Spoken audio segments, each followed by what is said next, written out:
네, 우리 요한계시록 말씀 산책 함께 하게 돼서 너무 감사드리고요. 그리고 이 요한계시록 이 강의안이 여러분 다 하나씩 있으셔야 합니다. 없으신 분은 손을 들어서 네, 다 가시죠. 네, 감사합니다. 자, 우리 여러분 한번 적어 보시겠습니까? 1번 보면은 내가 생각하고 있는 또는 내가 느끼고 있는 요한계시록은 이런 책인 것 같아. 요한계시록은 이런 책일 거야 라고 하는 그것을 한번 적어보면 좋을 것 같아요. 지금 34분인데 한 1분 정도 시간을 한번 드리겠습니다. 지금까지 살아오시면서 요한계시록은 이런 책인 것 같다. 네, 요한계시록은 이런 성경인 것 같다. 한번 적어보세요. 그리고 나서 옆에 분과 한번 나눠보겠습니다. 네, 요한계시록은 어떤 책인가요? 네, 여러분이 생각하시는 정답은 없고 물론 정답은 있겠지만 여러분이 생각하시는 것을 한번 적어보세요. 말씀 산책이 끝난 이후에 산책 후에 요한계시록이 어떤 책인지 다시 한번 생각할 때 도움이 됩니다. 해서 여러분이 생각하는 요한계시록, 내가 볼 때 내 생각에 지금까지 요한계시록은 이런 성경인 것 같아.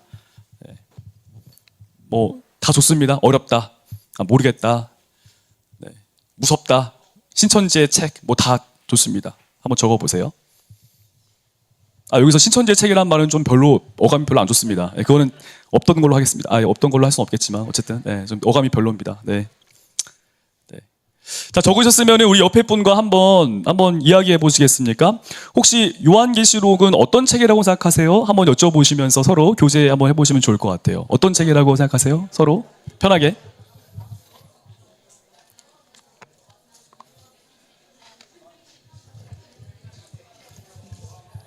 이제 막 예수님을 믿기 시작하신 분들은 요한계시록은 쉽지 않죠. 요한계시록 어렵습니다, 사실. 네.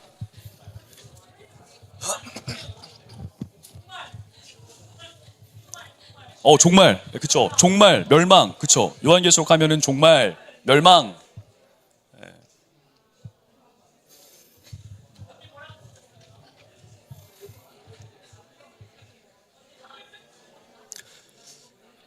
자, 지금 나누고 계신 분들이 있기 때문에 30초 정도를 더 드리겠습니다. 네. 자, 요한계시록은 어떤 책인가? 네.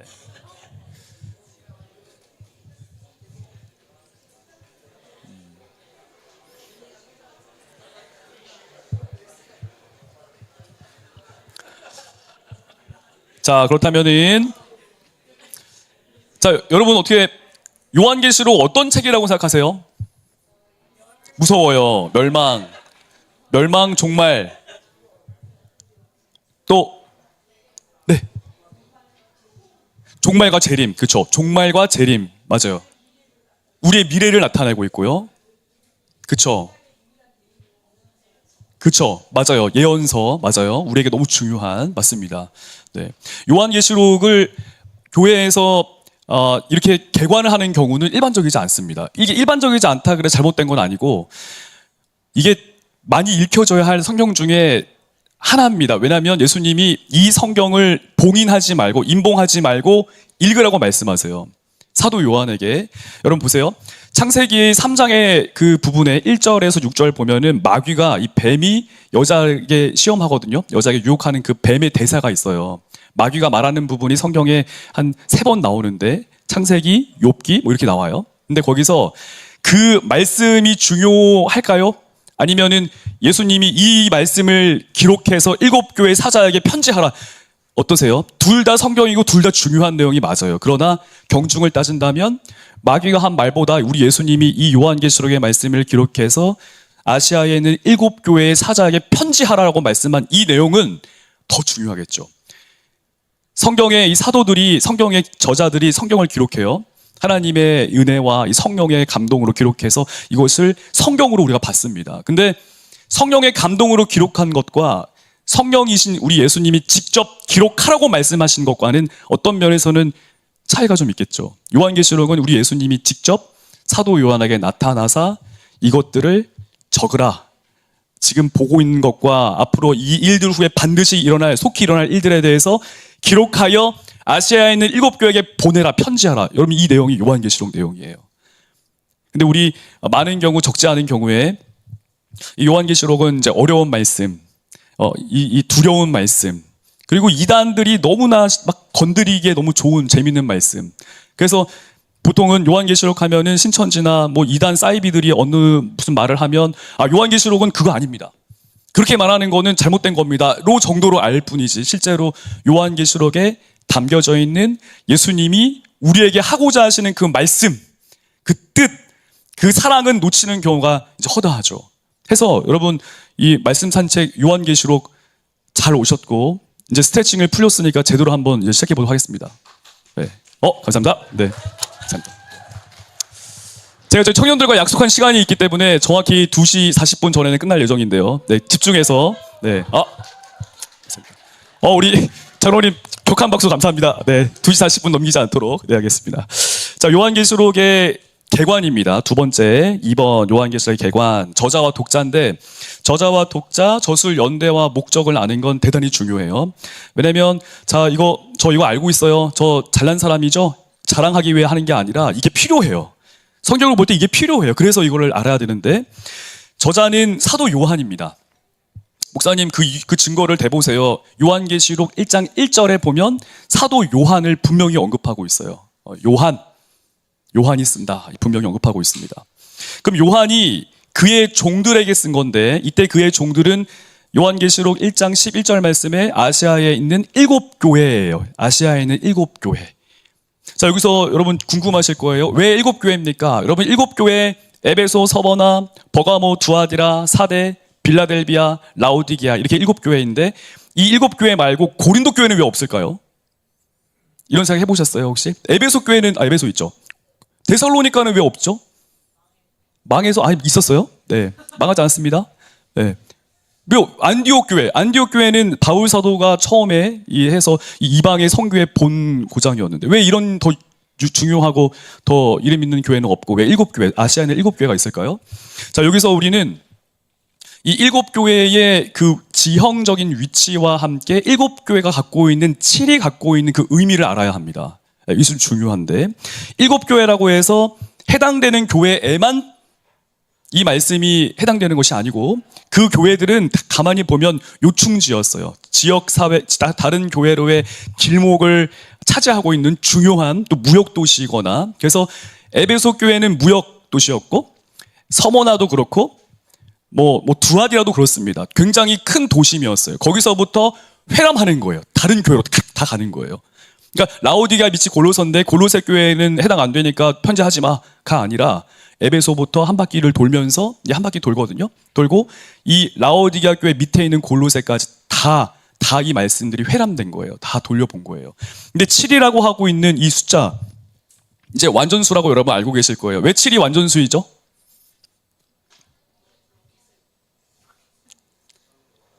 네.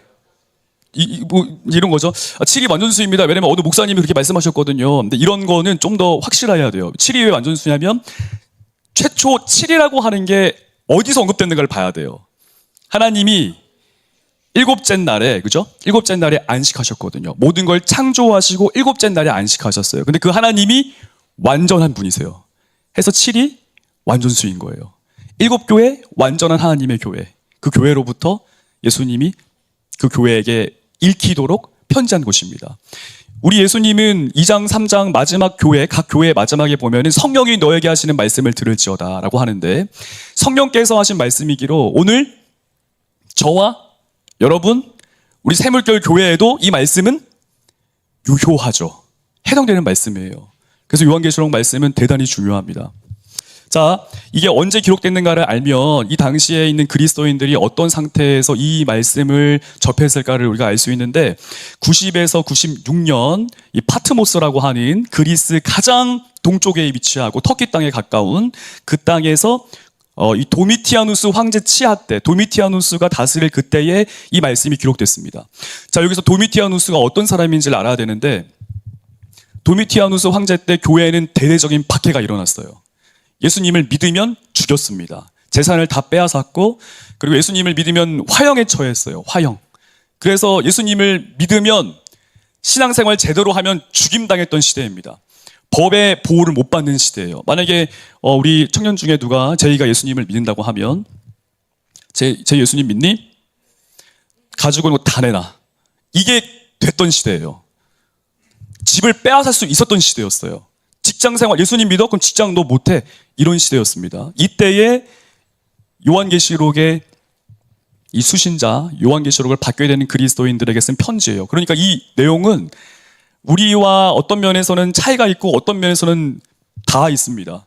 신앙생활 치열하게 하는 그리스도인들에게 이 요한계시록의 말씀은 너무 큰 위로와 위안, 평안이 될 거예요. 몸이 아프고 너무 연로해서 힘들고 괴로운데 집도 멀고 교회까지. 근데 신앙을 위해서 예수님 사랑해서 신앙생활 한다? 그분들에게 이 요한계시록은 어마어마한 위로와 격려의 말씀일 겁니다.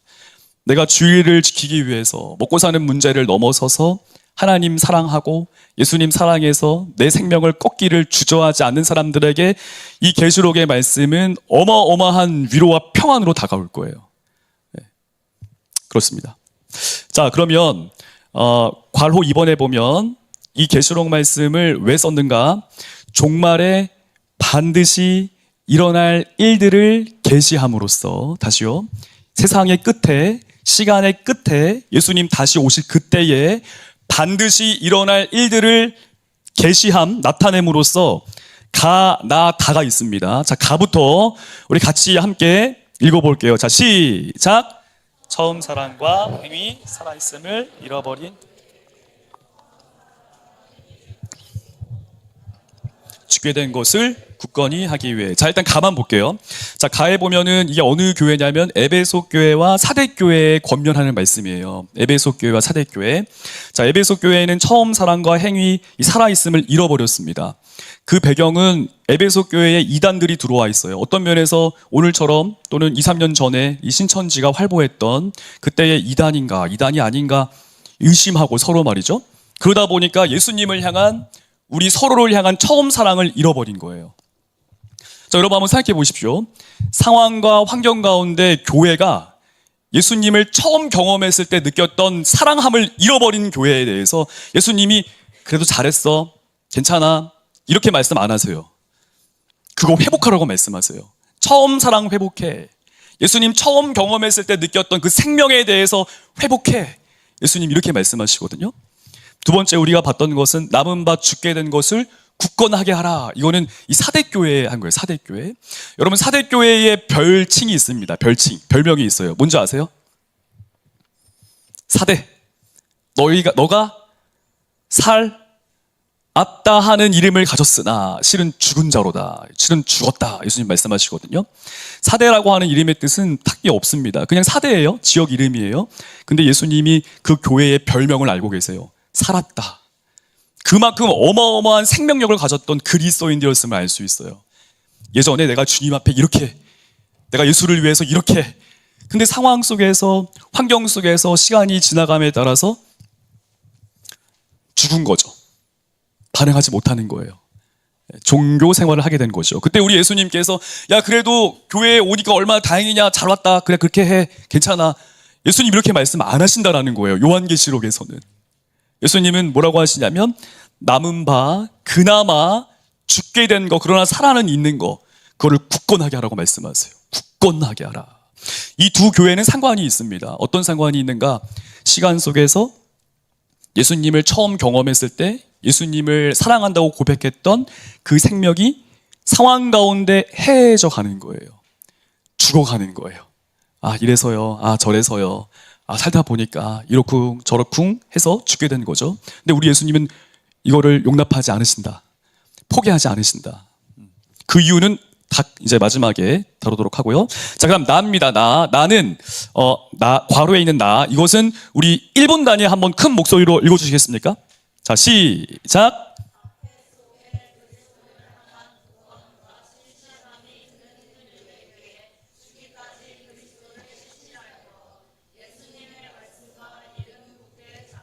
자, 이 두 교회는 서머나 교회와 빌라델비아 교회예요. 이 칭찬받은 교회로 우리가 알고 있죠. 서머나 교회와 빌라델비아 교회. 그러나 예수님께서 권면하시는 게 있기 때문에 완전한 교회는 아닙니다. 이 교회들도. 자, 서머나 교회에서 뭐라고 하냐면 박해 속에 그리스도를 향한 굳건함과 이 신실함이 흔들리는 교회다라고 말씀하세요. 자, 여러분 이것은 멀지 않습니다. 오늘날 우리가 신앙생활함에 있어서 신앙 지킬 때 오는 위기들이 있습니다. 어려움들이 와요. 아, 내가 예수님 사랑해서 이렇게 하고 저렇게 하고 예수님의 뜻을 붙들고 살려고 하는데 당장에 먹고 사는 문제부터 시작해서 주일 성수부터 시작해서 관계로부터 시작해서 저는 이런 말이 너무 쉽게 들리는데 정직하게 살면 인생 망한다. 뭐 이런 말들. 저만 들은 거, 공감 못하군요. 네, 저만 들은 것 같습니다. 네, 아무튼 정직하게 살면 돈 많이 못 번다. 뭐 이런 말들 많잖아요. 이런 말들. 그러니까 예수님을 믿으면 당장에 고난이 오고 박해가 오는 상황이 많다라는 거죠. 근데 이것은 당대의 어떤 상황인가를 보면 우리 왕은 아주 살벌해요. 당대에서 예수님을 믿으면 아까도 설명했지만 죽임 당했습니다. 불로 태워 죽임을 받았어요. 사람이 느낄 수 있는 최고 극치의 이 아픔은, 이 고통은 산채로 불태우는 거라고 하더라고요. 살아있는 채로 불태운 때 엄청난 고통을 이제 이 사람이 느낀다 하더라고요. 이 서머나 교회와 빌라델비아 교회가 그렇게 예수님을 믿는 것 때문에 박해가 찾아왔는데 우리 예수님께서 뭐라고 하시냐면 괜찮아. 박해 왔어. 내가 너와 함께 할게. 괜찮다. 라고 하시면 좋은데 주님이 그런 분위기로 말씀 안 하세요. 뭐라고 하시냐면 너가 죽기까지 신실하라. 박해와 고난을 받고 죽어가는 사람들이 있는데 뭐라고 하시냐면 박해와 고난의 상황 속에서조차 예수님께 죽을 때까지 신실하라. 언제 죽을지 몰라요. 예수님을 믿는 것 때문에 죽임을 당할 텐데 언제 죽을지 모르는데 우리 예수님께 신실하라. 예수님만을 의지하라. 이렇게 말을 합니다. 예수님께서. 빌라델비아 교회에도 이렇게 말씀하세요. 빌라델비아 교회도 이 박해 속에서 사람들이 예수님 믿는 우리 그리스도인들이 죽임을 당하는데 뭐라고 하냐면 예수님의 말씀과 이름을 굳게 잡아라. 예수님 말씀과 이름을 굳게 잡아라. 너무 강력하죠. 너무 강력하죠. 네. 그다음 우리 다는 우리 이분단에서 큰 목소리로 부탁드리겠습니다. 자, 시작. 세속화된 교회에게 발람과 니골라당의 교훈 따름에 이세벨로부터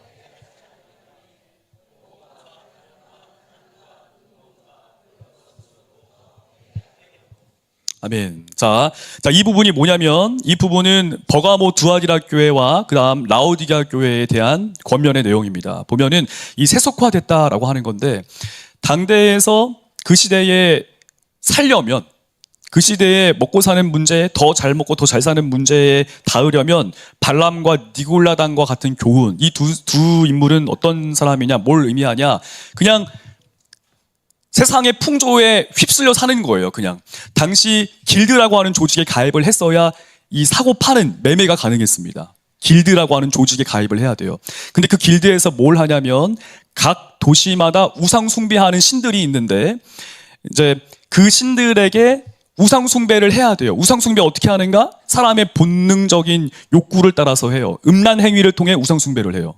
남창이 있고 여창이 있고 그렇게 가서 음란 행위를 하면서 우상 숭배를 한단 말이죠. 너무 자연스럽게 각 도시마다 그거를 해야만 길드에 가입할 수 있고 길드에 가입되어야지만 매매를 할 수 있고 매매를 해야지만 먹고 살 수가 있었단 말이죠.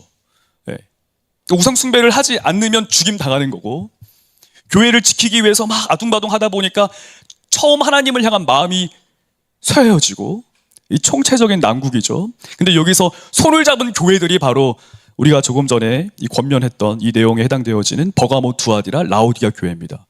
세상과 손잡은 교회 상황 속에서 그때 뭐라고 하냐면 발람과 니골라당의 교훈을 따른다. 야, 오늘날 세상은 이렇게 하는 거야, 저렇게 하는 거야. 이세벨로부터 회개하지 않으려 하매 이세벨, 이 자칭 여선지자 이세벨, 야, 세상은 말이야 이렇게 살아야 되는데 왜 너희는 그렇게 사니? 왜 이게 교회가 더 중요한 거야? 너의 삶을 살아.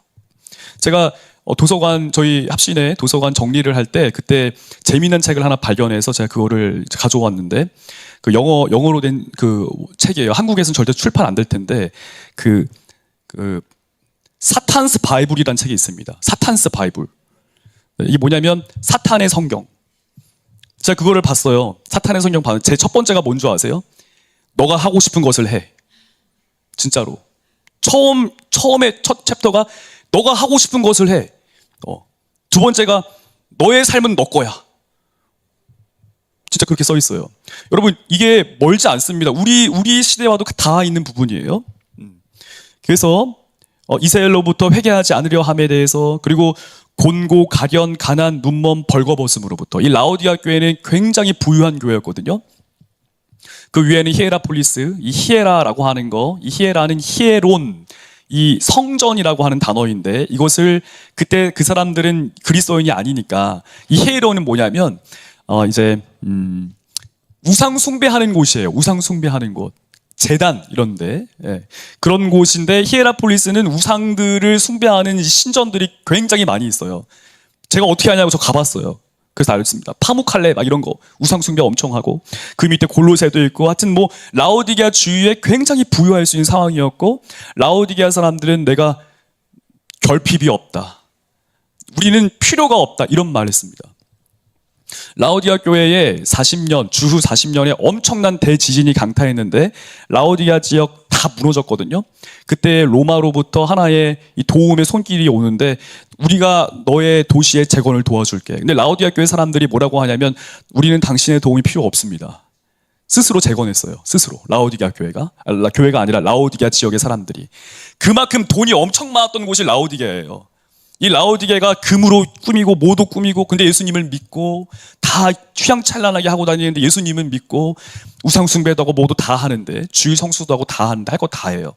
근데 예수님이 그들을 볼 때 이렇게 보시는 거죠. 너가 곤고하고 가련하고 가난하고 눈멀었고 벌거벗었다. 예수님과 떨어져 있으니까.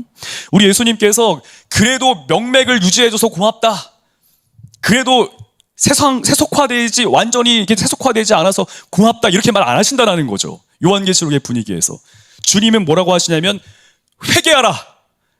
회개하라.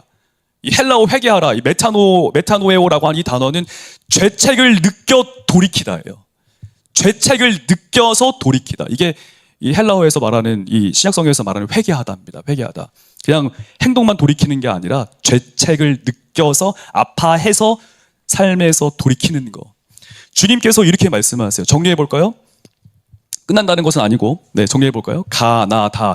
지금 7교회의 상황은 3가지로 볼 수 있습니다. 하나는 상황 속에서 예수님을 향한 처음 생명, 처음 사랑이 식어졌어요. 여러분, 해당되는지 안 되는지 한번 보세요. 두 번째 교회는 박해와 환난, 위기 속에서 내 신앙을 구부러뜨린 거예요. 살기 위해서, 본능적으로. 세 번째는 이게 너무 힘드니까 그냥 손 잡는 거예요, 세상과. 무슨 수요일 날 무슨, 금요기도에 무슨, 뭐, 그냥 기도를 무슨, 매성형 큐티는 무슨, 매성형 큐티는 무슨, 뭐, 주일만 오면 되지, 뭐. 내가 하고 싶은 거 다 하고, 내가 원하는 대로, 내가 바라는 대로, 하나님 나를 돌 뿐, 내 삶의 주인은 나다. 그런 교회에, 그런 그리스도인에게 우리 예수님께서 아주 강하게 권면하시는 것입니다.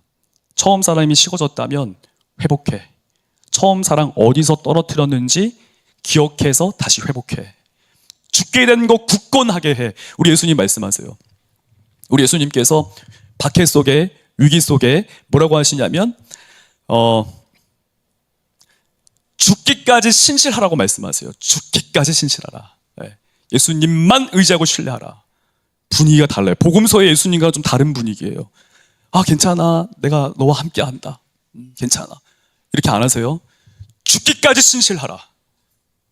세 번째, 세속화된 교회에게 마음의 죄책을 느껴서 돌이키라고 말씀하세요. 어느 정도 그냥 애매하게 교회에서 그냥 벤치 워머라 하죠. 벤치 워머. 그냥 엉덩이만 의자에 달고 걷다가 그냥 교회 예배 끝나고 가는 그런 거 말고, 그런 거 세상에서 그리스도인으로 살아낼 것에 대한 촉구를 예수님이 하십니다. 저는 이거를 보면서 이제 고민을 하게 되죠. 왜 예수님이 이렇게까지 말씀하실까? 왜 예수님이 이렇게까지 말씀하셔야 했을까?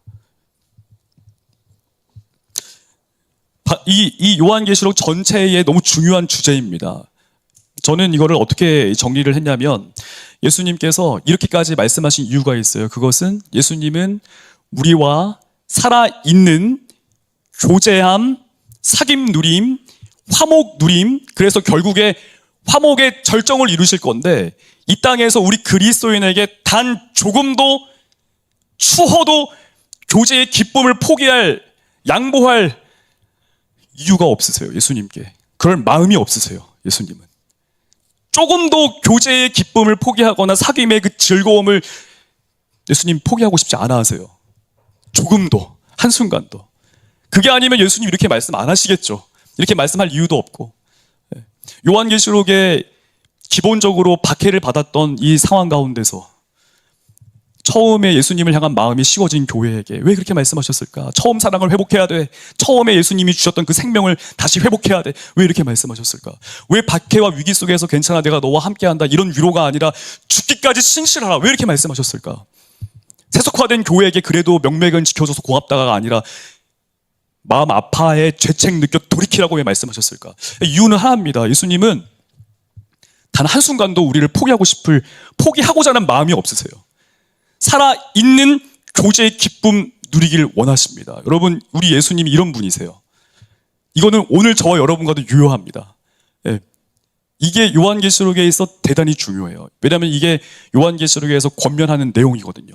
처음에 있고 마지막에 나와 있는 말씀이 바로 이 말씀이에요. 자, 그렇다면 옆에 분에게 이렇게 한번 물어보시겠습니까? 예수님이 많이 사랑하신대. 네, 많이 사랑하신대. 네. 자, 제가 물어보라고 했죠? 자, 그거 알고 있어? 네, 그거 알고 있어. 네, 알고 있어. 네, 알고 있어요. 네, 네, 알고 있어요. 네. 그러니까 여러분, 고난과 위기의 순간에 예수님의 말씀을 우리가 듣고 예수님 따르기를 축복합니다. 자, 이제 요한계시록을 이제 어떻게 봐야 하는가, 두 가지의 렌즈가 필요해요. 하나, 둘, 이렇게 눈이 두 개가 필요한데, 첫 번째는 요한계시록을 해석할 때, 이제 1페이지 3번이에요. 1페이지 3번, 괄호 1번. 과거주의, 미래주의, 역사주의, 이상주의, 통합주의, 이렇게 있습니다. 간단 명료히 설명을 드리면, 과거주의라고 하는 건 요한계시록의 말씀은 이미 주후 70년에 완성된 말씀입니다. 그러니까 미래에 일어날 일이 아니에요. 이거는 이미 이 과거에 종결된 것입니다. 이게 과거주의예요. 자, 미래주의는 아닙니다. 요한계시록은 미래에 일어날 일들을 말씀하고 있어요. 그래서 우리에게 지금 일어나지 않았어요. 미래의 일들입니다. 다 미래에 일어날 일들이에요. 이게 미래주의 해석 방법이에요.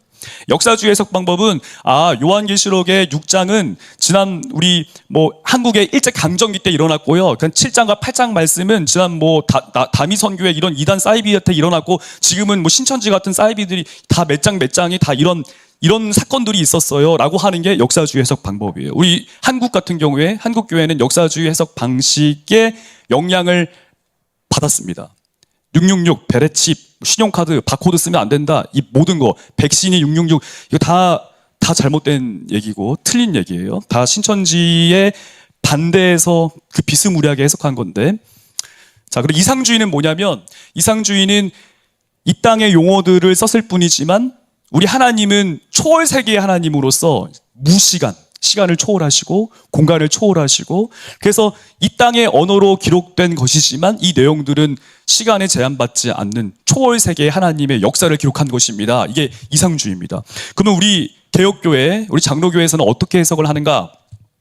우리는 통합주의로 해석을 해요. 통합주의. 그래서 요한계시록을 볼 때 이미 과거에 종결된 사건도 있지만 미래에 일어날 사건도 있고, 우리 하나님께서 과거나 현재, 미래에도 역사하실 능력의 그 말씀을 기록하고 있다 해서 우리는 역사주의를 제외한 과거, 미래, 이상주의의 이 통합주의라는 것을 따라서 이 요한계시록을 해석합니다. 네, 우리 목사님들, 목회자들은 이 부분에 대해서 다 인지하고 있고 다 이제 알고, 여러분도 이제 큐티할 때 이게 필요해요.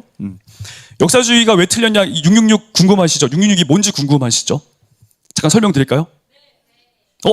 우리 소정이가 자다가 일어났네요. 네, 설명드리겠습니다. 예. 자, 666에 대해서 설명을 드리면, 666은 사실 학자들은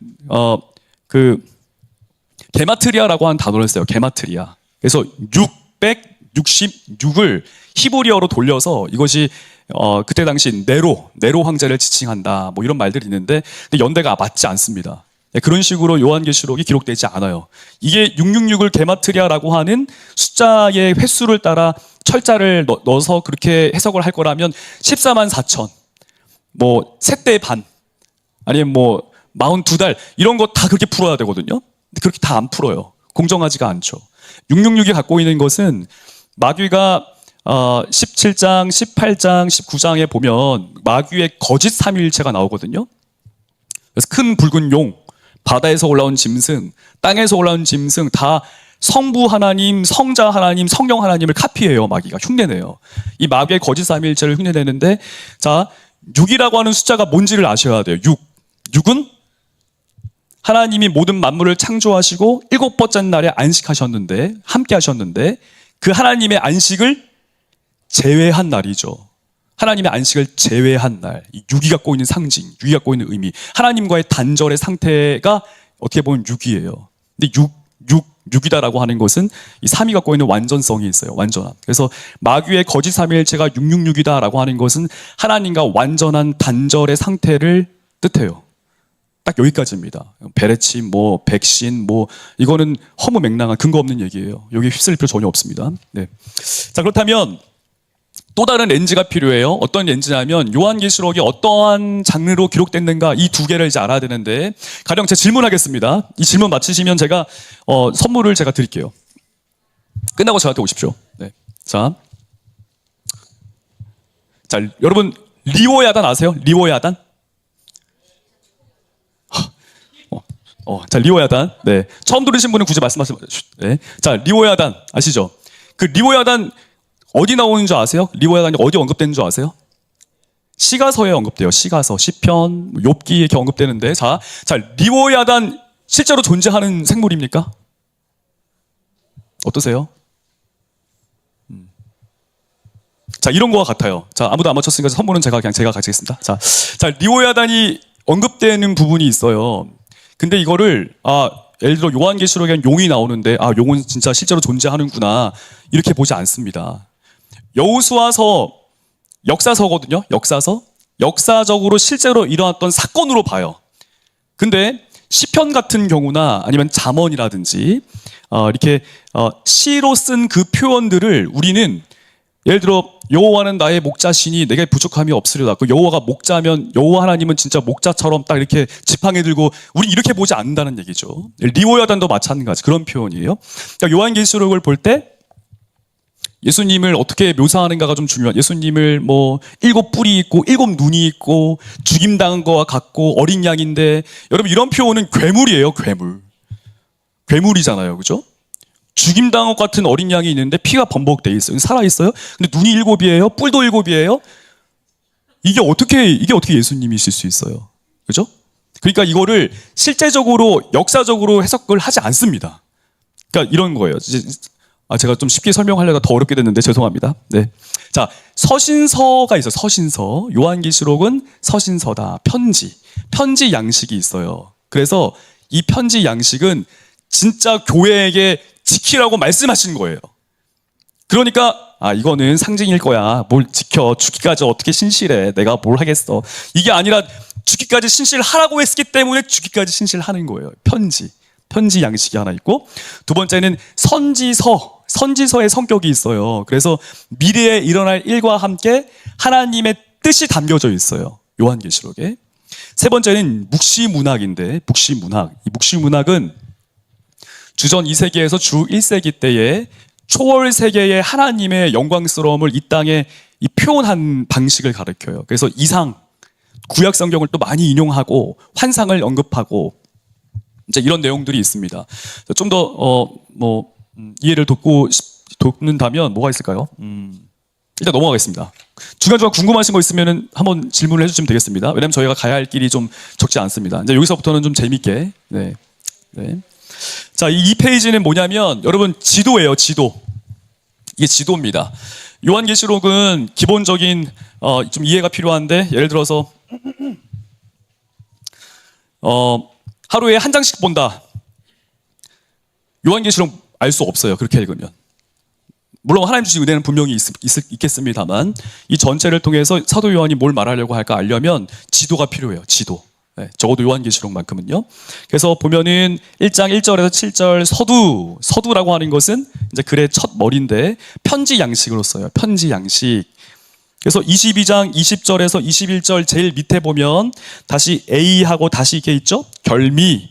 글의 끝 머리. 글의 끝이죠. 글의 끝 꼴인데 이것도 편지 양식. 그래서 이런 구조를 보면서 여러분이 7월 1일부터 지금 내가 4장을 읽고 있는데, 4장은 여기 C에 해당되어지는 하나님과 어린 양의 보좌, 여기에 해당되어지는 내용이구나, 라고 하면서 요 안에서 읽고, 그러면 내가 다음 날에는, 여기서 이제 또 시작하면 되겠구나. 이렇게 아시면 도움이 됩니다. 이 도움 돼요. 네. 자, 이 구조는 저희 선생님인 교수님도 탐냈던 구조예요. 저한테 달라 그래서 제가 드렸어요. 네. 그러니까 가치가 있는 거라고 말씀드리는 것입니다. 네, 가치가 있는 거예요. 네. 자, 이걸 통해서 제가 말하고자 하는 바는 2장의 제일 밑에, 2페이지 밑에 별표로 제가 표시해 놨는데, 우리 함께 큰 목소리로 한번 읽어볼게요. 자, 시작. 하나님과 어린 양의 보좌로부터의 심판과 최후 심판, 그리고 보좌로부터의 새 하늘, 새 땅, 새 예루살렘을 중심으로 7교회를 향한 권면과 기원. 자, 이렇게 읽으면 이제 좀 잘 모르실 수 있어요. 이게 뭔 말이야 할 수 있는데, 제가 이거에 대한 간략하게 또 설명을 드릴게요. 자, 옆에 분과 한번 중간 체크를 하겠습니다. 괜찮아? 괜찮아? 괜찮아? 중간 체크. 네. 졸려? 네. 졸려? 안 졸려? 그 다음에 재밌어? 네, 재밌어? 네, 재밌으세요? 네, 재밌으세요? 네, 재밌어요? 네. 그럼 제가 이제 보고 또 하겠습니다. 자, 고대 글쓰기 방식이 있어요. 고대 글쓰기 방식. 사도 요한 시대에 장절이 없었던 시대에 이 두루마리 파피루스라고 하는 이 종이에 총 최대 10m가 제한돼요. 9m 몇 센치인데 길이가 그래야거든요. 여기에 글을 쓸 때 제한된 게 있어요. 제한. 그래서 글은 아무나 쓸 수 없었고, 문맹도 기본이 다 문맹이에요. 글을 읽지도 못할 뿐더러 글을 쓰는 것은 대단히 고급 그런 이 교육을 받는 사람만 글을 씁니다. 당연히 글 쓰는데 방식이 있어요. 공유하고 있는 방식이 있는데, 그 대표적인 것이 특별히 오늘 이 요한계시록은 어떤 방식으로 쓰였냐면 키아즘이라 해서 우리 한국말로는 동심원 구조, 가운데로 몰려 있어요. 구조가. 그죠? 그래서 어떻게 몰려 있냐면 인자와 같은 이 7교회 권면 이후에 C에 보면 하나님과 어린 양의 보좌로부터 심판이 시작이 되고, 6장부터 19장 거의 절반 이상 3분의 2가 7 심판들 또 삽입구들이 있어요. 그리고 나서 19장 11절부터 20장 15절에 최후 심판이 종결된 게 나와요. 종결. 그리고 21장부터 22장 9절까지 하나님과 어린 양의 보좌와 이 새 예루살렘. 그래서 이 요한계시록은 어떻게 전개가 되냐면, 보좌로부터 심판이 시작이 되고 최후 심판 이후에 보좌로부터 새 하늘과 새 땅, 새 예루살렘이 내려와요. 다시 보좌로부터 심판이 시작이 되고, 이 심판이 예수님이 강림의 때에 맞춰 최후 심판이 일어나고, 최후 심판 이후에 이 보좌로부터 새 하늘과 새 땅과 새 예루살렘이 내려옵니다. 요한계시록은 이걸 담아내고 있어요. 그러니까 하나님과 어린 양의 보좌라고 하는 거, 이거 어마어마한 것입니다. 어마어마한 거예요. 구원하심이 보좌에 앉으신, 이때 이 보좌 찬양이 있죠. 하나님이 우리의 삶을 통치하신다. 이 통치하시는 곳이 보좌인데 여기 엄청난 거예요. 초월 세계에서 성령님이 내주하신다. 그 성령은 엄청나신 분이란 말이죠. 엄청난 분이세요. 성령님은요. 요한계시록은 그거를 우리에게 증거하고 있어요. 심판이 시작이 되고 보좌로부터 이 심판이 최후 심판이, 이 최후 심판에는 이 세 가지가 있는데 하나의 사건을 세 가지로 요한계시록은 표현해요. 그래서 인심판, 나팔심판, 대접심판은 연대기적으로 이인하고 나서 끝나고 나팔하고 나서 끝나고 대접심판이 되는 게 아니라 단회적 단 한 번만 일어날 강림 사건, 우리 예수님 한 번에 오실 거거든요. 그때 그 사건을 세 가지로 표현합니다. 인, 나팔, 대접심판이라는 것으로 세 가지로 표현해요. 강조하기 위함이거든요. 이 심판의 위험을. 네. 마찬가지 최후 심판도 마찬가지예요. 최후 심판의 첫 번째의 불못에 던져지는 대상은 누구냐면 짐승과 거짓 선지자, 마귀의 거짓 삼위일체 중에 우리 예수님을 흉내내고 성령을 흉내내는 마귀의 거짓 삼위일체 2위와 3위가 먼저 불못에 빠져요. 그때에 우리 예수님이 흰말 탄 자가 예수님이세요. 김정은 사이비 다 흰말 타고 나타나는데 그것 때문에 흰말 탄 거예요. 진짜로. 왜 사람들이 다 흰말 타냐면 19장 10절, 11절 이하에 보면은 그 백마 탄 자가 나온단 말이에요. 백마 탄 자. 이때 백마 탄 자와 6장 1절, 2절, 3절 그때 나오는 흰말 탄 자는 달라요. 이 19장에 나오는 백마 탄 자가 예수님이세요. 우리 예수님이세요. 왜냐면 만왕의 왕 만주의 주 그분을 가리켜서 그렇게 쓰여 있거든요. 이름이 만양의 왕 만주의 주. 그러니까 예수님 흉내 내려고 막 이단 사이비 이만이 다 백마 타고 나타나는 거죠. 네. 아무튼 그렇습니다. 혹시 백마 타실 분들은 주의해서 타시길 바라고요. 네. 그래서 처음 심판받는 대상이 예수님이 흰말 탄 자가 되셔서 하는데 그 주위에 흰말 탄 이 깨끗한 흰 세마포 입은 자들이 함께 하거든요. 여러분 그 대상이 누군지 아세요? 예수님과 함께 마귀의 거짓 삼위일체 이 2위와 3위 예수님을 흉내내고 성령을 흉내낸 짐승과 거짓 선지자를 심판하는 예수님과 함께 심판한 자들이 누군 줄 아세요? 그리스도인이에요. 그리스도인. 마귀를 우리가 함께 심판해요. 이거는 바울 사도도 말한 바죠. 너희가 천사를 심판할 줄 알지 못하느냐. 교회 내에서 송사하는 문제를 두고. 여러분 우리가 그리스도인이 마귀를 심판해요. 두 번째도 천년왕국은 사실 천년왕국은 없어요. 어쨌든 천년과 관련된 그게 나오는 천년 통치와 관련된 게 나오는데 첫째 부활. 이때도 마찬가지. 이때도 여러분 누가 마귀를 심판하는 줄 아세요? 하늘로부터 불이 떨어지는데 보좌가 있고 그 보좌들이 베풀어져 있는데 이 보좌들에 베풀어진 이 보좌 가운데 누가 앉는 줄 아십니까? 그리스도인이 앉아요. 20장 10절 15절 말씀 거기에 하얀 큰 보좌가 있어요. 흰 큰 보좌가 있는데 그때 우리 예수님의 보좌거든요. 당연히 그 주위에 있는 보좌들을 생각할 수 있고 그때 예수님과 함께 죽은 자들을 심판하고 음부와 사망이 불못에 던져질 때 그때 그 예수님 주위에 누가 서 있는 줄 아세요? 누가 같이 심판하는 줄 아세요? 그리스도인이 심판해요. 그리스도인이 같이 예수님과 함께 왕으로 통치한단 말이죠. 그리스도인이. 그럼 여러분 제가 아까 처음에 한 말씀 생각해 보세요.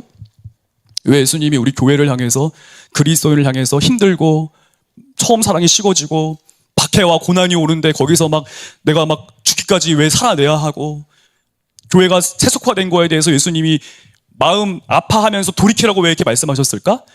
교제의 기쁨을 포기하고 싶지 않으셨던 건데 왜 포기하고 싶지 않으셨을까? 예수님 우리와 함께 통치하고 심판하시기 위함이란 말이죠. 엄청 끌어올리세요. 예수님께서 그리스도인을. 종말에 이 일이 일어나요. 그러니까 오늘을 어떻게 살아야 하지? 뭘 위해 살아야 하지? 예수님이 이렇게 말씀하시는데 이 말을 내가 들을까 말까? 여러분 종말에 일어날 이 일들 때문에 오늘 어떻게 살아야 하는가? 내 삶을 규정하는 거 이게 그리스도의 삶이에요. 어마어마하죠? 네. 자, 그래서 이 요한계시록을 중심에 있는 것은 하나님과 어린 양의 보좌, 성령님의 보좌 여기서부터 심판이 시작이 되고 최후 심판이 일어나고 최후 심판 이후에 그 이후에 이 보좌로부터 새 하늘과 새 땅과 새 예루살렘 완전한 하나님의 나라 그 하나님 나라가 창조되어집니다. 갱신 아닙니다. 갱신 아니고 새롭게 창조돼요. 새롭게.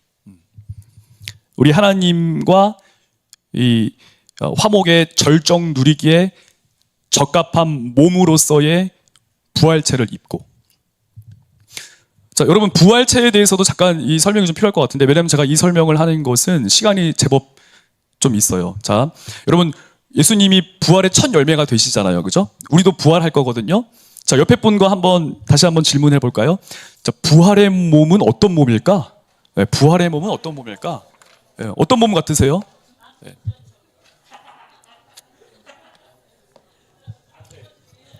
제가 초등학교 때는 내가 천국 가서 부활하면 나 하늘 날아다닐 수 있고 막 순간 이동할 수 있고 예? 내가 손 탁 치면은 막 천사들이 와가지고 맛있는 거 주고 막 이런 생각을 많이 했었는데 예. 여러분 부활의 몸 우리는 부활의 소망을 갖고 있는 사람들인데 예수님이 부활의 첫 열매가 되시거든요. 첫 열매 이 첫 열매가 우리가 생각하는 것과 그때 당시 사람들이 생각하는 좀 차이가 있어요.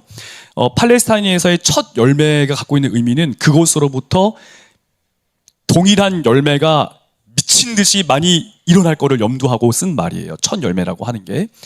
그 열매로부터 맺어짐으로부터 동일한 열매들이 수많이 열려질 거, 수많이 맺혀질 거. 이걸 염두하고 첫 열매를 씁니다. 그러니까 우리 예수님이 부활의 첫 열매가 되신다라고 하는 것은 예수님과 같은 몸으로 우리가 부활하는 거예요. 그러면 이렇게 또 질문하실 수 있어요? 아니 그러면 여기 우리도 십자가 위 뚫리고 난 여성인데 갑자기 수염 나가지고 예수님과 같은 몸이면 막 뭐 그런 겁니까? 그런 거 아니에요. 그런 거 아니고 이때 같은 몸이라고 하는 것은 여러분 하나님 보면 어떻게 될까요? 우리가 죽어요. 그거 어떻게 알 수 있죠? 뭐 구약에서도 하나님 보면 죽어요. 모세가 하나님과 함께 대면했을 때 모세도 하나님 얼굴을 못 보고 뒷모습을 봤다고 하고 모세가 40일 동안 하나님 대면하고 내려왔을 때 사람들이 그래요. 이 헝겊을 좀 앞에 하라고 눈부시다고. 하나님의 영광이 투사되거든요. 네. 다니엘 여러분 하나님 인자 같은 일을 봤을 때 다니엘 죽어요. 사도 요한 예수님이시잖아요. 예수님이시거든요. 인자 같은 이가 예수님 봤는데 사도 요한 죽어요. 영광스러운 예수 그리스도 하나님 우리 지금 이 육체로 보면 다 죽습니다. 근데 예수님의 부활체는 그 하나님과 대면하여 교제의 기쁨 누리기에 적합한 몸이에요. 적합한 몸. 이게 제일 중요해요. 그래서 갑자기 여기 장애물이 있는데 쑥 지나가고 나중에 부활체 되면 이거 한번 해봐야지 이런 식의 몸도 될 수 있겠지만 그런 식의 몸이 핵심이 아니에요. 불로장생 난 죽지 않고 영원히 아름답게 살 거야. 그게 핵심이 아니에요. 우리 하나님과 아주 긴밀하고 아주 친밀하게 교제하기에 적합한 몸. 그 몸으로 부활하는 건데 네, 우리가 최후 심판 때에 예수님이 우리가 살아계실 때 지금 오시면 우리가 살아있는 중에 예수님이 오시면 우리의 몸이 호련히 예수님 같은 부활체로 변화됩니다. 네. 죽은 자들은 영이 부활체를 입게 되어지고요. 우리가 다 예수님 앞에 섰을 때 그리스도인들은 어떠실 것 같으세요? 예수님 앞에 섰을 때 우리가 심판 받을까요? 안 받을까요? 받아요. 네. 네, 심판 받습니다. 어떤 심판 받냐가 중요한데 예수님 앞에 서는 날 우리의 모든 죄 다 토해낼 거예요. 음란, 패역함, 하나님 앞에 불충성함들 다 토해낼 거거든요. 그리고 우리는 오열하겠죠. 괴로워하겠죠. 하나님 원망한 것부터 시작해서 다 토해내고 나서 근데 예수님이 어떻게 심판하냐면 근데 너는 무죄하다. 이 무죄의 심판 선언을 하세요. 무죄하다. 왜냐면 내가 널 위해 죽었다. 우리 이 심판 받습니다. 네. 무죄의 선언의 심판. 그리스도인이 이런 심판을 받아요. 네. 너무 놀라운 거거든요. 이것은. 자, 그 다음에 우리 넘어가서 이제 3페이지 넘어갑니다. 이제 제가 또 이 시간은 또 기가 막히게 여러분 지키겠습니다. 지금 아주 안전선에 와 있어요. 네. 자, 이제 요한계시록이 그렇다면 오늘 나에게 이 요한계시록은 좀 더 직접적으로 이 요한계시록은 나한테 뭘 도전할까? 무엇을 도전할까? 네. 자, 제가 한번 여쭙겠습니다. 여러분 개개인마다 다. 자, 누가 또는 무엇이 내 삶의 전능자인가? 자, 전능자라는 표현이 와닿지 않으시면 다시 한번 질문할게요. 누가 또는 무엇이 내 삶을 지배하는가? 통치하는가? 네. 한번 1분 동안 생각해 보겠습니다. 네. 누가 또는 무엇이 내 삶을 지배하는가, 통치하는가. 뭐 오늘날 좀 세련된 용어로 하면 내 뭐 자아 정체성이라든지 아니면 뭐 가치관, 신념 뭐 이런 걸 수 있겠죠. 그 내용이 무엇입니까? 자녀, 뭐 학력, 부모, 아니면 돈, 건강. 내가 지금 생각하고 내가 지금 뭔가를 하는 데 있어서 무엇이 우리 인생의 기준인가요?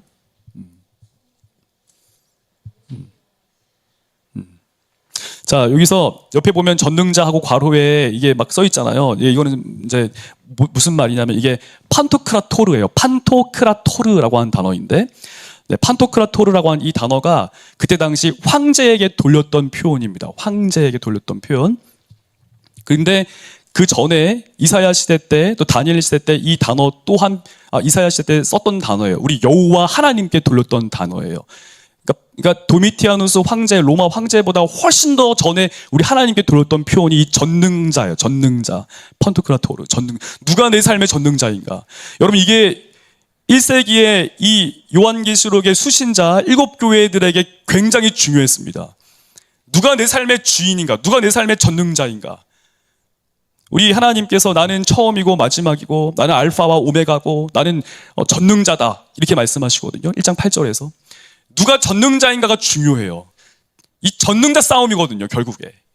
우리가 왜 처음 생명, 처음 사랑, 이거 우리가 왜 신경 써야 합니까, 사실?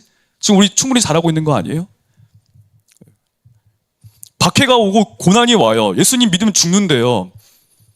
예수님 믿으면 내가 지금 당장에 잘 다니고 있는 직장을 그만둬야 되는 상황이에요? 이거 왜 해요? 그냥 손 잡은 상태로 그냥 살면 되잖아요, 그냥. 뭐 이렇게 특출나게 뭐 시장생활 뭐 이렇게 제대로 할 필요 뭐가 있냐라는 거죠.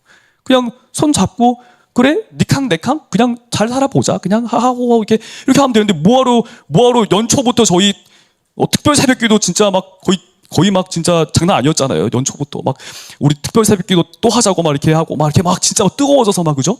네. 뭐하러 그렇게 살아요, 사실. 우리가 추구하는 게 뭡니까? 이 땅에서의 넓은 집, 그게 전능자일 수 있어요. 우리 인생에. 그게 중요하다면. 내가 제일 중요시 여기는 게 건강이면 그게 내 인생의 전능자일 수 있습니다. 근데 여러분, 요한계시록에서 말하는 거는 누가 전능자인가라고 했을 때 이때 당시 사람들에게 전능자는 도미티아누스 황제였어요. 황제 숭배를 해야 먹고 살 수 있었어요. 그래야 잘 먹고 잘 살 수 있었고 그래야 성공할 수 있었어요. 근데 오늘날 우리는 대통령을 숭배하지는 않습니다. 사람이 사람을 숭배하지 않아요. 근데 황금 송아지 같은 게 하나씩 다 있죠. 출애굽하는 이스라엘 백성이 만들어 놓은 이것이 여호와다 한 그 황금 송아지. 그럼 뭔가요? 저희에게, 여러분에게 전능자는 누구입니까? 무엇입니까? 요한계시록은 이거를 완전히 좁혀서 말을 해요. 누가 전능자인가? 예수 그리스도. 예수 그리스도가 우리의 전능자다.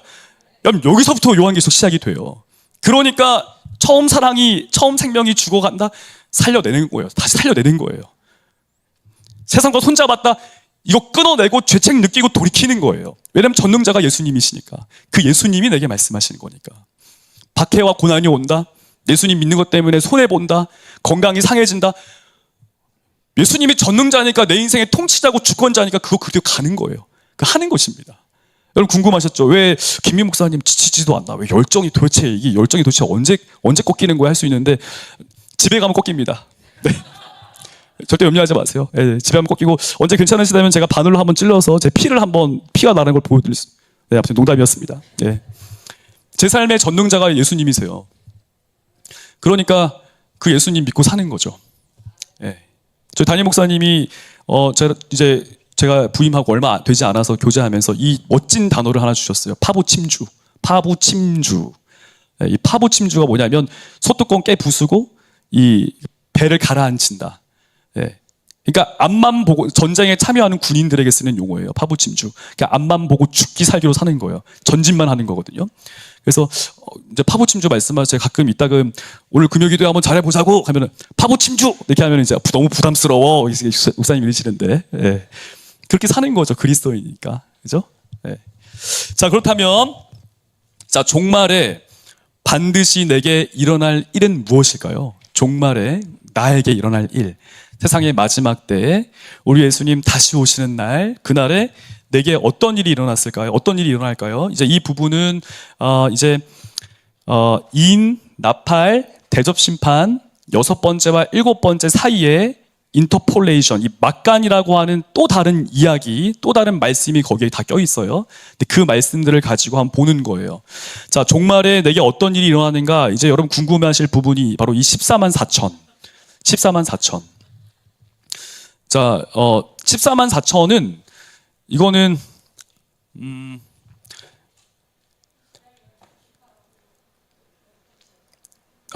그렇게 볼 수도 있어요. 그렇게 보는 이제 과거에 그렇게 이제 봤는데 이거를 좀 설명을 드리자면 우선은 이 숫자는 14만 4천이 갖고 있는 의미는 이 땅에서 아담으로부터 예수님 강림하실 때까지 그리스도인의 전체가 14만 4천이에요. 아담에서부터 예수님 강림하실 때까지 이 땅에서 계수된 그리스도인 전체가 14만 4천이에요. 그 이유에 대해 설명을 드리면 12지파 중에 두 지파가 이제 누락이 되거든요. 에브라임 지파랑 단 지파가 빠져요.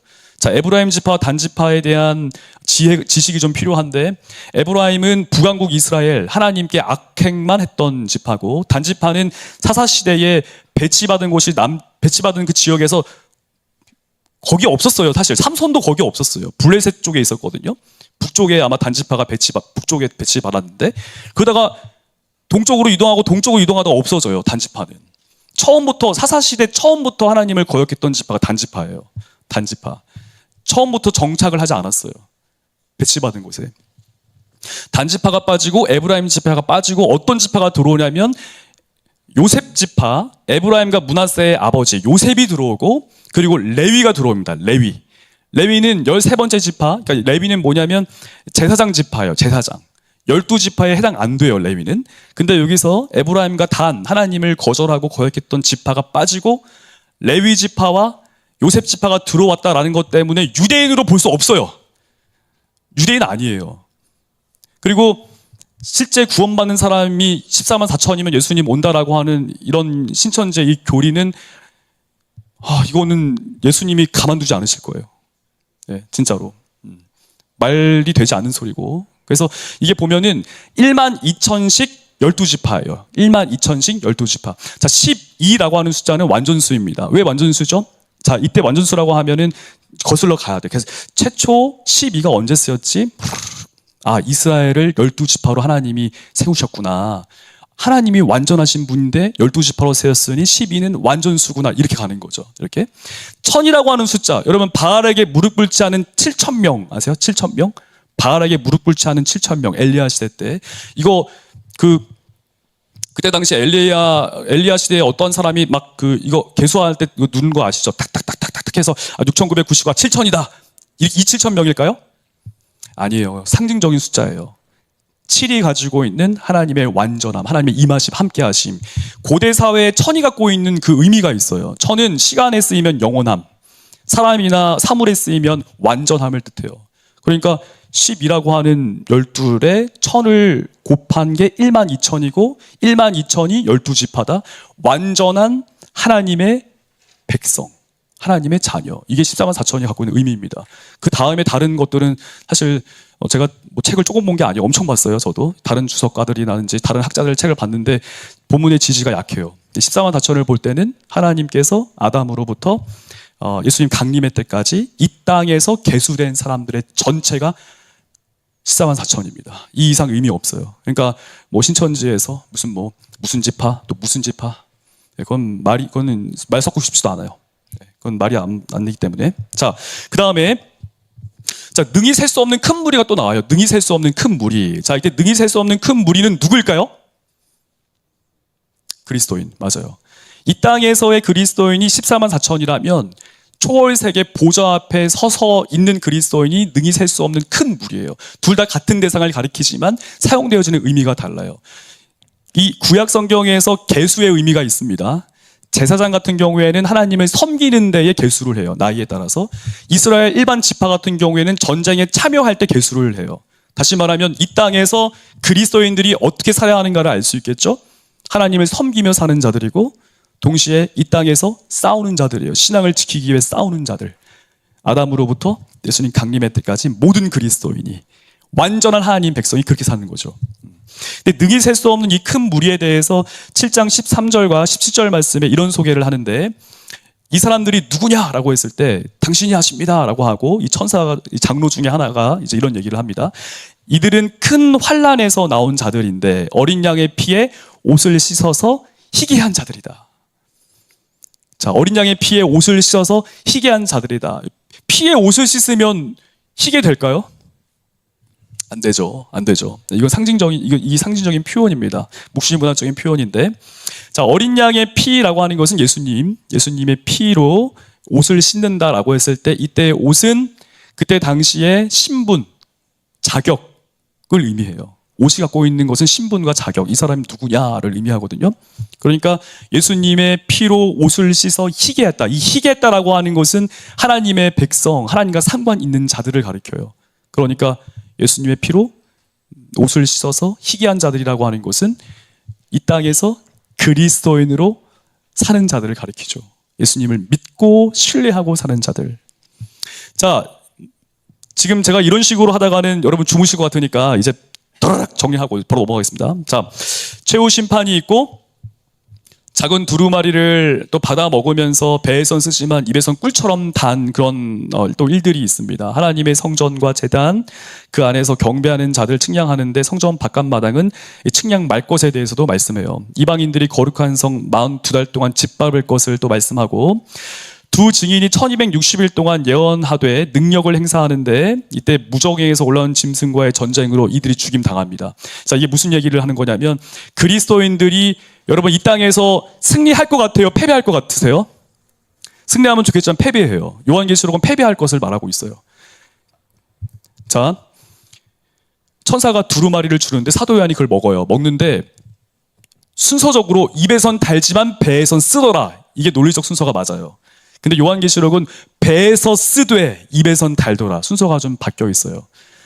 두루마리라고 하는 것은 하나님 말씀, 하나님의 뜻이고 그 말씀을 우리가 먹었을 때 그 말씀을 따라 살았을 때 기뻐요. 달아요. 근데 그렇게 살아냄 자체는 너무 고통스러운 거예요. 고난 가운데 주와 함께한 기쁨이 같이 있어요.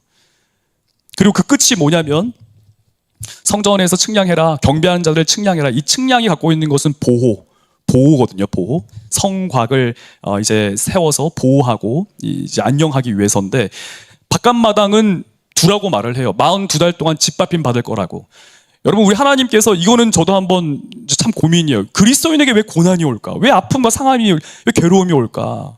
근데 하나님께서 이렇게 예수님이 이렇게 말씀하세요.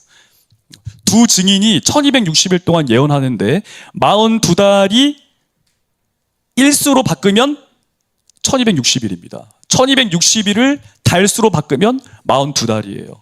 사도 요한이 의도적으로 42달은 박해받는 기한으로 1260이라고 하는 이 날은 하나님의 뜻을 따라 사는 날로 표현한 거예요. 이 날이 중첩돼 있어요. 겹쳐져 있어요. 주의 말씀을 따라 살아갈 때 고난이 와요. 하나님 뜻을 머금고 너무 답니다 할 때 아파요. 같이 일어나요. 그리스도의 삶에서. 근데 이 끝이 뭐냐면 3일 무적행에서 올라온 짐승과의 전쟁으로 승리하는 게 아니라 죽임당한다.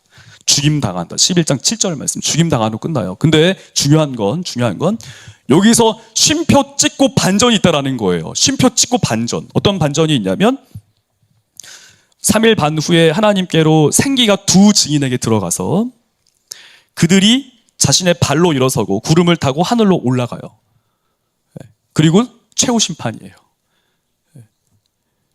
요한계시록은 이 땅에서 그리스도의 삶에 대해서 어떻게 보면 좀 두렵습니다. 실패처럼 보여요. 근데 진짜 끝은 여기가 아니라는 거죠. 이 땅에서의 끝이 진짜 끝이 아닌 거예요.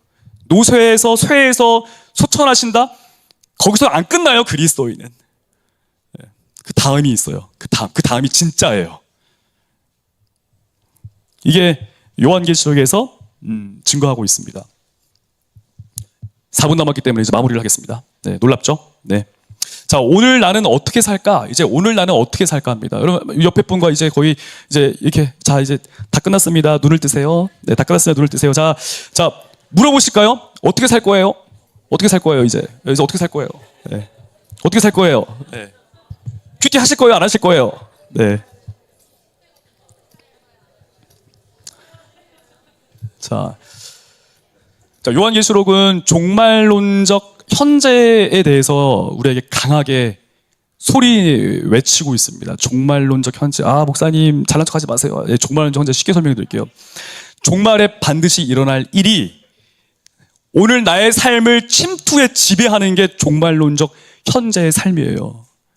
종말에 반드시 일어날 그 사건이 오늘 살아가는 내 삶에 침투에 지배하는 삶, 이 지배를 받는 삶, 여기에 종말론적 현재를 사는 사람입니다. 이 그리스도인이 이렇게 살아요. 그리스도인이 반드시 마지막 때에 우리 예수님께서 어찌하시는가, 우리가 어떻게 될 것인가, 그게 있기에 오늘을 살 수 있는 것이죠. 내가 처음 생명, 처음 사랑이 식어졌다면 회복하는 거예요.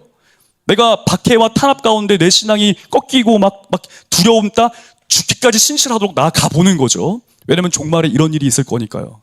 내가 지금 손잡고 있습니까? 세상과 애매하게, 세상에 한 다리 걸치고 한 다리 교회에 걸치면서 애매하게 왔다 갔다 하십니까? 이 다리 빼가지고 죄책 느껴 돌이켜서 제대로 한번 사는 거죠. 왜냐면 종말에 이 일이 반드시 있을 거거든요. 우리 예수님은 우리 그리스도인들에게 애매하게 살게 하는 거 없어요. 예수님 지금도 우리와 교제하길 원하세요. 긴밀하고 친밀하게 말이죠. 사귐 누리길 원하세요. 왜냐하면 화목의 절정을 이루셔야 하기 때문에. 내가 이기고 아버지께 받은 아버지께서 내게 보좌를 나누신 것처럼 내가 너희와 함께 이 보좌를 나눌 것이다. 여러분, 예수님이 하나님 아버지, 하나님과 어린 양의 이 보좌를 우리에게 나누신다고 말씀하신단 말이죠. 얼마만큼 높이시는 거예요, 우리 예수님이. 그러니까 이 땅에서 애매하게 살 수 없는 거예요. 힘들 수 있고 지칠 수 있는데 힘들고 지치면 잠깐 쉬세요. 그리고 다시 일어나셔야죠. 다시 일어나셔야죠. 종말에 일어날 그 일이 오늘 우리의 삶을 통치하고 지배하는 삶. 반드시 일어날 그 사건이 오늘을 살게 하는 줄 믿습니다. 이것보다 더 큰 영예는 없을 거예요. 네. 그런 은혜가 여러분 7월 1일부터 요한계시록 이 매일 성경 큐티할 때 일어나기를 축복하고, 그 매일 성경 하실 거죠? 네. 그 예행 연습 삼아 내일부터 시작하시죠. 6월달 이제 하시면서 7월달 되면 또 이렇게 하시길 축복합니다. 자, 그럼 제가 우리 기도하고 마칠 텐데, 우리 다 같이 한번 기도하고 마치겠습니다. 네, 다 같이 우리 기도하고 마칠 텐데, 제가 우리 교회에 왔을 때 담임 목사님께서 그러셨습니다. 6월달에 말씀 산책 요한계시록을 해야 되는데 김희 목사님이 한번 준비해 보세요. 그래서 진짜 반년 준비한 거예요. 그래서 네, 진짜 반년 준비. 제가 목사님께 그랬어요. 목사님, 요한계시록 어려운데요. 이 시간에 해내는 게 실력이지, 이렇게 말씀하셨는데, 이 70분 만에 여러분 이거 어떻게 제가 요한계시록을 이거 진짜 쉽지 않아요. 네, 근데 제가 딱 보니까 그래서 제가 할 도리는 한 것 같습니다.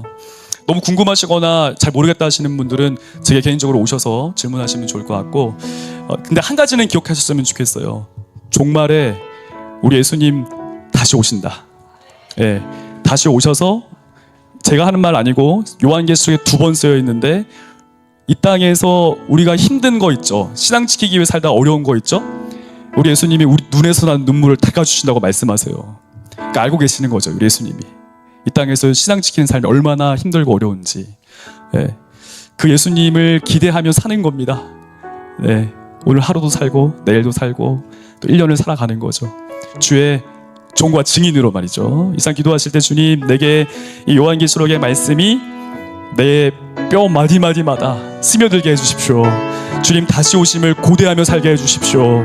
주님 오실 때 내 눈물 닦아주신다고 하셨는데, 내가 이 땅에서 신앙 한번 제대로 지켜보겠습니다. 네, 예수님 따라 한번 살겠습니다. 종말에 반드시 일어날 그 일이 오늘을 내 삶을 통치하고 지배하며 기쁘게 하여 주옵소서. 기쁘게 즐겁게 그 길 걸어가게 하옵소서. 우리 간절히 이 시간 주님께 기도하겠습니다. 주님 감사합니다. 하나님, 이 요한계시록의 말씀을 나누게 하심에 감사합니다. 우리 한 사람 한 사람 가운데 찾아와 주심에 감사합니다. 반드시 미래에 이 종말에 일어날 이 사건이 오늘 하루를, 내 인생을, 내 삶을 어떻게 살아야 할지, 혹시 우리 가운데 예수님 처음 만났을 때 그 기쁨과 감격, 즐거움이 식어진 자 있습니까? 하나님 다시 한번 일으켜 주옵소서. 하나님, 직장 생활 또 가정에서 신앙 지키는 것 때문에 멸시, 천대, 핍박받는 자 있습니까? 비교를 통해서 위축된 자 있습니까? 하나님, 자신 있게 기꺼이 이 길 걸을 수 있도록 죽기까지 신실하도록 종말에 어떤 일이 일어날지를 묵상케 하여 주옵소서. 타협함 가운데 먹고 사는 문제에 지금 절어져 있는 사람이 있으니까, 그리스도인이 있으니까 주님, 주의 이 사랑의 메시지를 통하여서 돌이킬 수 있는 은혜 있게 하여 주옵소서. 돌이킬 수 있는 은혜 있게 하여 주옵소서. 고군분투하는 그리스도인들마다, 홀로 눈물을 훔치는 그리스도인들마다 주님 다시 오셔서 우리 눈물 닦아주신다고 하셨는데, 그날을 기대하고 고대하며 오늘 살게 하여 주옵소서. 우리에게 힘 주옵소서. 은혜 주옵소서. 하나님 아버지, 은혜를 감사합니다. 하나님, 이 요한계시록 이 말씀 산책하게 하심에 감사합니다. 70분이라는 시간이었지만 우리가 지식으로 받지 않기를 원하고, 하나님, 이것이 우리의 심령 가운데 새겨져서 성령께서 새겨주셔서 우리가 힘들고 어려울 때마다 내가 예수님을 택해야 되나, 아니면 어떻게 해야 되나 고민이 될 때마다 이 요한계시록의 말씀, 우리 예수님께서 교회에게 읽으라고 말씀하시고 봉인하지 말라고 말씀하신 이 말씀을 소중히 여기고 존귀히 여겨서 이 말씀 붙들고 살게 하여 주옵소서.